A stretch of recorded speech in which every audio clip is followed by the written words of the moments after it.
Well, as a photographer, many of my projects are about wars and conflicts. For example, I photographed the veterans and the victims of the Second World War. I photographed ISAF soldiers in Afghanistan. I was in Bosnia and Kosovo, but I never did a project about the conflict I grew up in, and that is the Cold War. And when I was young, when I was at school, the Cold War was always a subject. It was always good for discussions on school about disarmament, are the Russians coming, the fear for a nuclear war, etc. So we grew up with this threat from the Soviet Union. And luckily, this Cold War never became a real war, at least not in Europe. But it always interested me. And when I worked as a photographer, and the Berlin Wall came down, I thought, well, this is the moment to work on a Cold War project, but then the other projects I did was about people, but my angle in the Cold War would be different. So what I wanted to photograph was the deserted infrastructure, the abandoned landscape of the Cold War. So what I did was I went to Germany. Around Berlin there were many Russian troops stationed during the Cold War, a few 100,000, and they were already in the process of leaving back home, going back to Russia. So I photographed some of the army barracks where they were staying. They were still there, by the way. And when I got home and I developed my films and I saw the images, I said, okay, well, this looks good, but maybe I should wait some years, because the story I want to tell is the end of an era, the end of the Soviets, the end of the Cold War, but also the end of the Soviet Union. And if I wait for this infrastructure, this military infrastructure, that there will be a process of decay if nobody uses it anymore. Nature will take over. So I wait. So I waited another 7 years, and then I started to work on the project. First, I concentrated on the Russian legacy in Europe, in former Eastern Europe, so East Germany, Poland, Czechoslovakia, etc. But soon I also included the Western sides, so it's both East and West.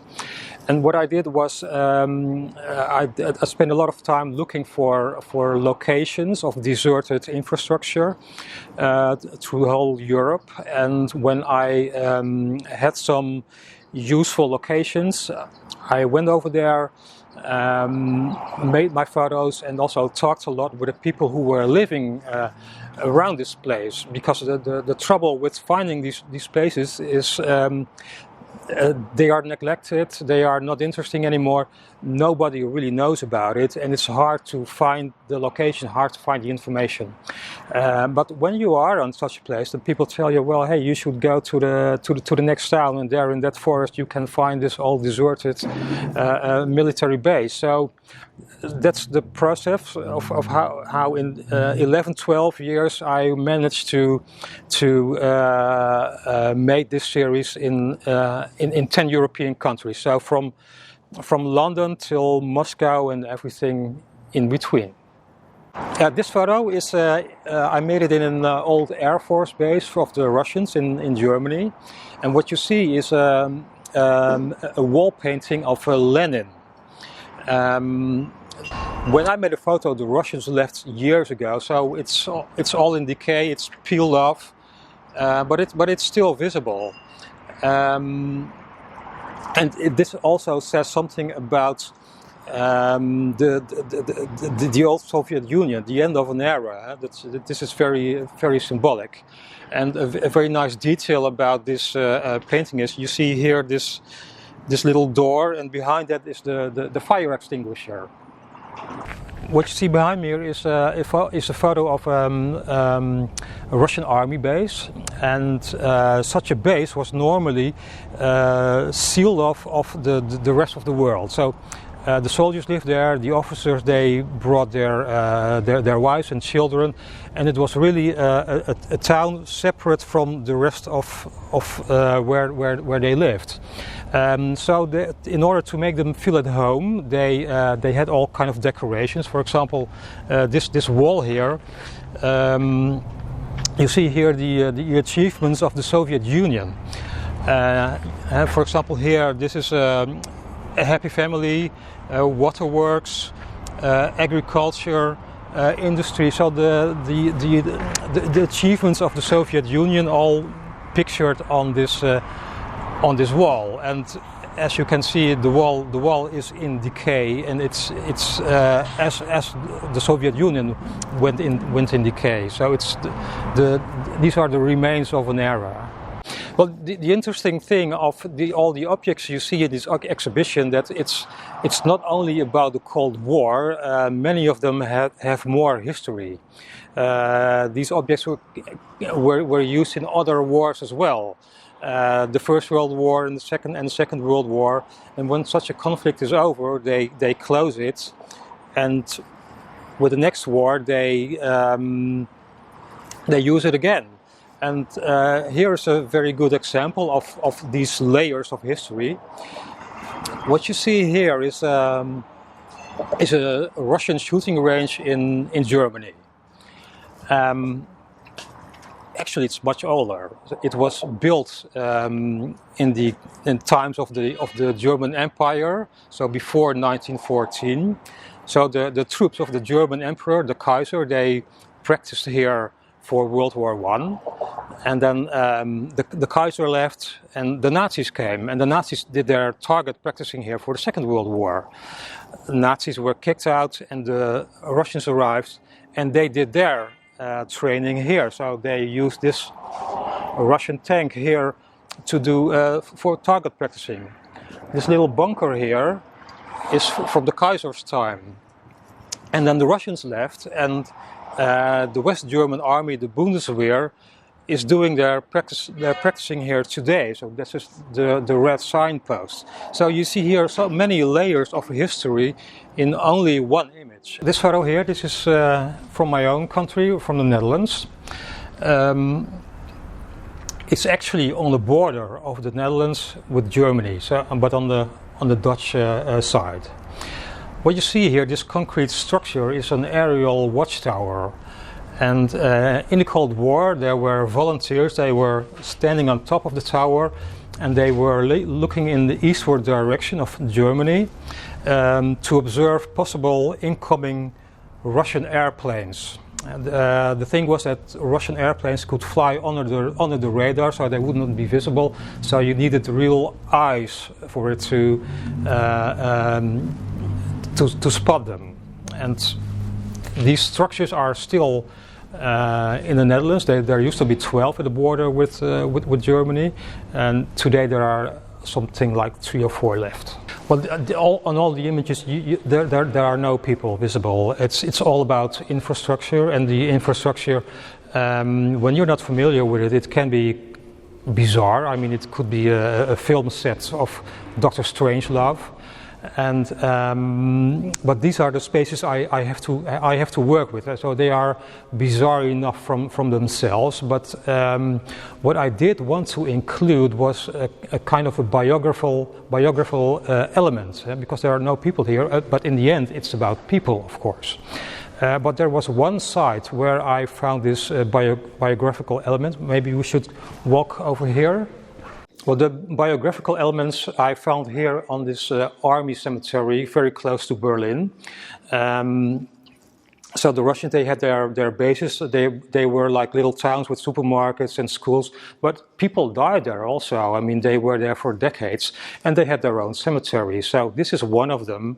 And in the Russian culture, when you die, you get you're buried and you get a headstone.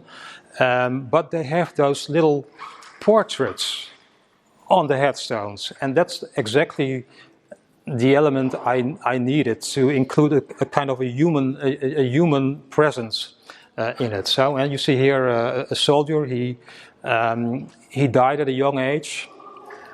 This is a Russian sergeant. This is a lady. She could be part of the military, but she could also be the wife of an officer. I'm not really sure, but this shows that it's about people. When I made this photo, I was there like 15 years later, and I walked through this grave. I walked on the graveyard. Many of the graves looked familiar to me because I have photographed them before. And her headstone, I mean, this was all gone. Huh? The red, it all faded out, but the picture was still okay. I mean, she had a blush on her cheeks, even today. This is a bunker on a Soviet naval base in Latvia. The bunker itself, it was not built in the Cold War, but a long time before that. And when it was built, it was on the beach. But in time, the sea came more land inwards, and now it's in the sea. And what you see here, this strange atmosphere, is because of a very long exposure time. So it's about 30 minutes. There are waves, and it's a wild sea. But now you only have this misty, strange blur. All these objects of the Cold War, it was built out of fear. It was built out of distrust. So these are kind of they are unpleasant objects. They are unpleasant spaces. But if I want to photograph this, I think about how I'm going to do this, because it can be unpleasant. But I need, in order to tell a story, I need to make a photo which to which the viewer wants to look at it for some time. So that's why I think about aesthetics, about the way you photograph it. I mean, you can make a beautiful picture of a horrendous space. So that's something I think about a lot when I'm in these spaces. How can I make a good photo of it, which makes a lasting impression? So every object should be a kind of an. It's not only a photo. It's not only documentation. It's not only documentary, but it also should. Has an artistic value. These photos, they were exhibited in Europe. They were on tour for 12 years. I want people to see these works because, as you know, many wars and conflicts, they have their monuments as a kind of remembrance. But of the Cold War, there is almost nothing. In Europe, Germany is the exception, but nobody is really interested in this history anymore. Perhaps today, with the current war, it makes it more topical, but before that, there was not much interested in the Cold War as such. So that's why I want to show this work where I can, because it's our cultural heritage. And it's important also for young people to see what this conflict was all about. And with these images, you can have a sense of what happened there. And that's why I'm very glad that this exhibition is now for the first time in a museum in the United States, because the United States is, of course, it was a very important country during the Cold War. So I'm very happy it's in the Wende Museum. This is the bunker for the West German government. So when there's a nuclear war, the German government with the chancellor and the head of the government, they would go here and sit out the nuclear war. This whole complex was especially built very close to Bonn, the capital at the time of Germany, and they built it. They made it in a mountain, so it cannot be too big. So it's really for people. So you can ride a bike here. They have many bicycles, but no cars or trucks or so. This exhibition was in Berlin years ago. And at the opening, there was a couple, and they asked me a question, and they said, "Well, don't you think that's horrendous? That's a Russian torture room?" I said, oh, sorry, a Russian torture room, what are you, what image are you referring to? And well, that was this image. So they saw this chair here with this bizarre installation. I thought, well, it's the purpose is to torture people, but in fact this is a place where they heal people. It's a hospital, a Russian hospital. But what it actually means is that people, they, out of their prejudgment, they totally make a misinterpretation of the image they see, and then they come up with a torture room. Back in 1983, I was a conscripted soldier in the Dutch army, and I was on leave, and with a friend I went to Berlin for our holiday, mainly for the nightlife. But we also visited East Berlin, and in East Berlin I bought a postcard of some marching East German soldiers, and I addressed it to my unit back in the Netherlands. And on the postcard I wrote, "My transfer is almost done." And when I came back to my unit, I was visited by the military intelligence service, and they said, "Well, you have been in East Berlin. What did you do there? Who did you meet? Who did you talk to?" And they wanted to know everything what I did. So I mean, kind of funny, but actually. Years after that, I had a bit of the same thing in Russia. When I was working on this project, I was in Kaliningrad, part of Russia. I saw an old military building. It was almost collapsed. I thought, okay, this is an object of the Cold War. So I got out of my car, grabbed the camera, and took a few photos. I walked around the little building, and I saw two Russian soldiers. They were lying in the grass, drinking beer. And I said, okay, well, this is not a relic of the Cold War. This is an active base, so I better leave. But at the next moment, there came two Russian guards, and they seized me. They arrested me, and they took me to a base, to an army base. I had to wait there a few hours for an officer of the FSB, formerly the KGB, to come, and he interrogated me the whole afternoon. What were you doing there? Why were you taking photos? Who are your parents? They wanted to know every little detail about my family. Everything. So I explained him, I explained him my story, I explained the project I was doing, and finally he accepted it, and I had to sign a form and I could leave. They confiscated my films. But the nice thing was that at the last sentence of my the paper I had to sign, it says, "Mr. Roemers has behaved impeccably during the whole interrogation, the whole day."